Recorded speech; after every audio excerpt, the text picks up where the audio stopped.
రాష్ట్ర ప్రభుత్వం ఎన్నికల హామీల్లో తీసుకొచ్చినటువంటి 4 పథకాల గురించే ఇప్పుడు రాష్ట్ర వ్యాప్తంగా చర్చ జరుగుతున్నది. అవేంటంటే రైతు భరోసా కావచ్చు, ఇందిరమ్మ ఆత్మీయ భరోసా కావచ్చు, ఇందిరమ్మ ఇల్లు కావచ్చు, అదేవిధంగా కొత్త రేషన్ కార్డుల పంపిణీ కావచ్చు. సో అయితే ఈ 4 పథకాల మీద మేజర్గా అయితే చర్చ నడుస్తూ ఉంది తెలంగాణ రాష్ట్ర వ్యాప్తంగా. అయితే గతంలో దీనికి 4 పథకాలకు సంబంధించినటువంటి డేటాని కలెక్ట్ చేసుకోవడానికి గ్రామాలలోనే గ్రామ సభలు నిర్వహించారు. జనవరి 26వ తారీఖు నుండి దాదాపు ఒక 4 రోజుల పాటు గ్రామ సభలు పెట్టి దాంట్లో ఎవరు అర్హులు ఎవరు అనర్హులు తేల్చి చెప్పండి అని చెప్పేసి అంతకు ముందే ప్రజాపాలనలో భాగంగా ఈ పథకాలకు సంబంధించినటువంటి 4 పథకాలకు సంబంధించినటువంటి అప్లికేషన్లని ఆయా సభల్లో సబ్మిట్ చేయడం జరిగింది. అయితే దాంట్లో కొంతమంది అర్హులు వచ్చారు. నిజంగానే అర్హులు ఉన్న వారికి కొంతమందికి వస్తే మేజర్గా అనర్హులు ఉన్న వారికి కొంతమందికి వచ్చాయని కూడా గ్రామ సభల్లో పెద్ద ఎత్తున ఆందోళనలు అయితే జరిగాయి. అయితే దీంట్లో భాగంగానే ఈ 3 పథకాలు అంటే రైతు భరోసా పథకం కావచ్చు, అదే రైతు భరోసా పథకం డెఫినెట్గా లాస్ట్ అంటే ప్రీవియస్గా నడుస్తున్నటువంటి పథకం కాబట్టి అది కొత్తగా అప్లై చేసుకోవాల్సిన అవసరం లేదు. సో కేవలం జనవరి 1, 2025 నుంచే లేదన్న పెండింగ్లో ఉంటే ఆ భూమికి మాత్రమే రైతు భరోసా అప్లై చేసుకోవాలని అది క్లియర్ చేశారు. దాని తర్వాత ఇందిరమ్మ ఇళ్ళను కూడా ఇక్కడ ఉన్నటువంటి పథకాలు ఏదైతే ఇందిరమ్మ ఇల్లు ఏదైతే ఉన్నాయో అవి కూడా ఒక యాప్ ద్వారా దాన్ని డిజైన్ చేసి ఎవరు అర్హులు ఎవరు అనర్హులు తేల్చి చెప్పండి అని చెప్పేసి ఆ యాప్లోనే డిజైన్ చేయడం జరిగింది ఆధార్ లింక్ ద్వారా. ఆధార్ లింక్ ఉంటే అక్కడ నెంబర్ ఎంటర్ చేయగానే గతంలో ఏమైనా లబ్ధి పొందారా లేదా, పొందితే అనర్హులు, పొందకపోతే లబ్ధిదారులు అని చెప్పేసి వాళ్ళకు ఒక కేటగిరీ అయితే క్రియేట్ చేయడం జరిగింది.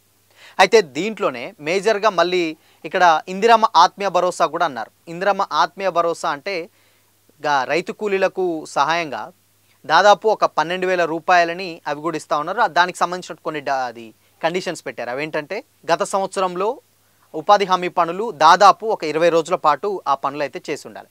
సో ఈ 3 కండిషన్లు ఈ ఇందిరమ్మ ఆత్మీయ భరోసాకి ఈ కండిషన్ పెట్టారు. ఇక మొత్తంగా మేజర్గా ఉన్నది ఏంటంటే కొత్త రేషన్ కార్డుల పంపిణీ. అయితే గత ప్రభుత్వంలో ఉన్నటువంటి బీఆర్ఎస్ ప్రభుత్వం ఒక్క రేషన్ కార్డు కూడా కొత్త రేషన్ కార్డులకు ప్రాధాన్యత లేకుండా చేసింది. అంటే కొత్త రేషన్ కార్డు ఇవ్వకుండా ఉన్నది. దాని ద్వారా దాదాపు కొన్ని లక్షల రేషన్ కార్డులు మార్పుల చేర్పులు అదేవిధంగా కొత్త రేషన్ కార్డులు చాలా పెండింగ్లో ఉన్నాయన్నమాట. అయితే ఇప్పుడు ఎవరు అప్లై చేసుకోవాలన్నా కానీ అది ఆన్లైన్ సెంటర్లో కానీ లేకపోతే ఎంఆర్ఓ ఎంపీడీఓ సదరు మండల ఆఫీసులలో ఎక్కడా కానీ దానికి సంబంధించినటువంటి డీటెయిల్స్ లేవు, దానికి సంబంధించినటువంటి ఫామ్స్ లేవు, ఏదీ లేదు. అయితే తెలంగాణ ప్రభుత్వంలో కాంగ్రెస్ ప్రభుత్వం వచ్చిన తర్వాత దాన్ని ఏం చేసిందంటే వీళ్ళు 4 పథకాలలో కొత్త రేషన్ కార్డుల పంపిణీ కూడా పెట్టారు. అయితే ఈ కొత్త రేషన్ కార్డుల పంపిణీలో దాదాపు మొన్న ప్రజాపాలనలో అదేవిధంగా గ్రామ సభల్లో వచ్చినటువంటి అప్లికేషన్స్ దాదాపు ఒక 10 లక్షల అప్లికేషన్స్ వచ్చాయి గ్రామ సభల్లో ఓన్లీ కొత్త రేషన్ కార్డులే. ఇక మార్పులు చేర్పులు అంటే ఉన్నటువంటి భార్యాభర్తలకు పుట్టినటువంటి పిల్లల్ని చేర్చాలన్నా, లేదు అని అంటే ఇన్ కేసు ఇంకోరైనా యాడ్ చేయించుకోవాలన్నా, లేదంటే చిరునామా అంటే ఇప్పుడు మనకు సంబంధించిన అడ్రస్లు కానీ లేదంటే పేర్లు కానీ ఇలాంటి కరెక్షన్స్ ఏమన్నా చేయించుకోవాల్సిన అప్లికేషన్స్ అవి ఒక 25 లక్షల వరకు వచ్చినాయి.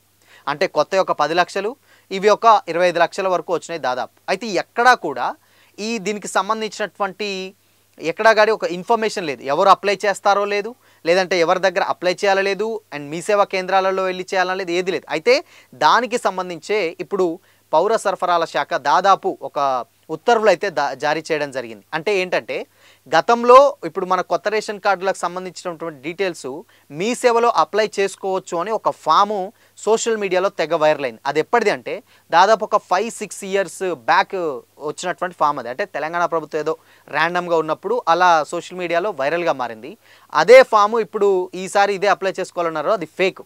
అంటే కొత్త రేషన్ కార్డుల ప్రక్రియ అనేది ఇప్పటి వరకు ఎక్కడా కూడా అంటే ఇప్పుడు ప్రీవియస్గా ఎక్కడా కూడా ఆన్లైన్ సెంటర్ కానీ మీ సేవా కేంద్రం ఎక్కలేదు. బట్ ఇప్పుడు అంటే రీసెంట్గా పౌర సరఫరాల శాఖ దీనికి సంబంధించినటువంటి ఒక కీలకమైనటువంటి ఉత్తర్వులను అయితే జారీ చేయడం జరిగింది. అవేంటంటే మీ సేవలో అంటే ఇప్పుడు దాదాపు ప్రజాపాలన అయిపోయిన తర్వాత గ్రామ సభల్లో ఎవరైతే అప్లికేషన్స్ చేసుకోలేదో కొత్త రేషన్ కార్డులు కావచ్చు, అదేవిధంగా మార్పులు చేర్పులు ఏమన్నా పేర్లు కానీ పుట్టినటువంటి పిల్లల్ని కానీ దాంట్లో చేర్పించుకోవాలనుకుంటే దీనికి సంబంధించినటువంటి డీటెయిల్స్ని మీ సేవా కేంద్రాల్లో ఇప్పుడు అప్లై చేసుకునేటువంటి విధానాన్ని అయితే తీసుకురావడం అయితే జరిగింది.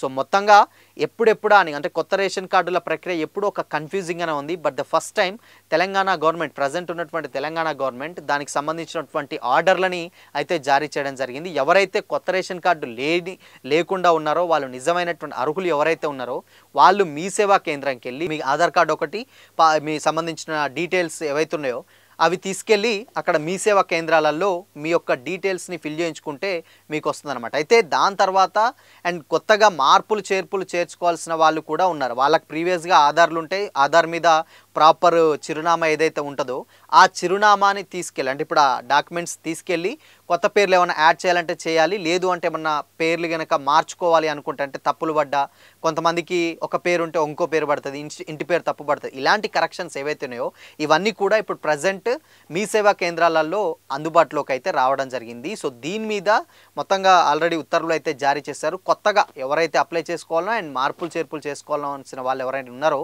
మీ యొక్క రాష్ట్ర వ్యాప్తంగా ఇప్పుడు ఓన్లీ ఒక జిల్లాలో 2 జిల్లాలో కాదు రాష్ట్ర వ్యాప్తంగా కూడా ఈ అటువంటి ఇప్పుడు మీ సేవా కేంద్రాలలో కొత్త రేషన్ కార్డుల గురించి ఎక్కడైనా అప్లై చేసుకోవచ్చు. అంటే మీకు సంబంధించినటువంటి మండలం ఏదైతే ఉన్నదో అక్కడికి వెళ్ళి మీ సేవా కేంద్రానికి వెళ్ళి మీకు సంబంధించిన డీటెయిల్స్ పెట్టి అంటే ఇది ఎవరు ఇన్ కేసు గ్రామ సభల్లో ఎవరైతే అప్లై చేసుకోలేని క్యాండిడేట్స్ అంటే ఓన్లీ 4 డేసే ఉంది ఆ 4 రోజులలోనే ఉన్నది అని కూడా చాలామంది అన్నారు.